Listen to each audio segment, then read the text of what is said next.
حدیث کے ورقوں میں آتا ہے آقا انعامدار صلی اللہ علیہ وسلم نے فرمایا کہ ایک دفعہ میری ملاقات شیطان کے ساتھ ہوئی اور ایسی حالت میں نے شیطان کو پایا کہ شیطان بہت ہی لاغر اور کمزور ہو چکا تھا۔ تو نبی علیہ الصلوۃ والسلام نے فرمایا کہ میں نے شیطان سے پوچھا کہ تو کمزور کیوں ہو گیا ہے؟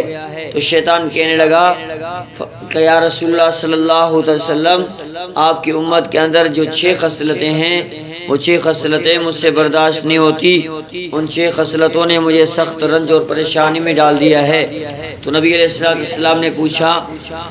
اے شیطان، وہ 6 خصلتیں میری امت میں کون سی ہیں؟ تو نبی علیہ الصلوۃ والسلام نے سے شیطان کہنے لگا یا رسول اللہ صلی اللہ علیہ وسلم، آپ کی امت کے اندر ایک خصلت یہ ہے کہ جب وہ ایک دوسرے کے ساتھ ملتے ہیں، ایک دوسرے کے قریب سے کراس کرتے ہیں تو ایک دوسرے کو سلام کہتے ہیں،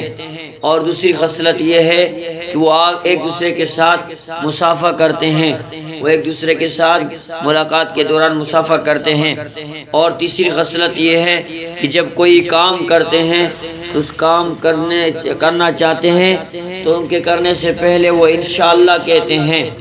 اور چوتھی خصلت یہ ہے کہ جب ان سے کوئی گناہ ہو جائے یا کوئی بھی گناہ نہ ہو تو وہ فارغ بیٹھ کر استغفار پڑھتے رہتے ہیں، اور 5ویں خصلت یہ ہے کہ یا رسول اللہ، جب آپ کا نام گرامی ان کے سامنے پیش ہوتا ہے تو آپ کی امت والے درود شریف پڑھنا شروع کر دیتے ہیں، اور 6ٹھی خصلت یہ ہے کہ جب بھی کوئی کام کی ابتدا کرتے ہیں تو ابتدا بسم اللہ سے کرتے ہیں۔ یہ 6 خصلتیں مجھے بہت تکلیف اور رنج میں ڈال دی چکی ہیں۔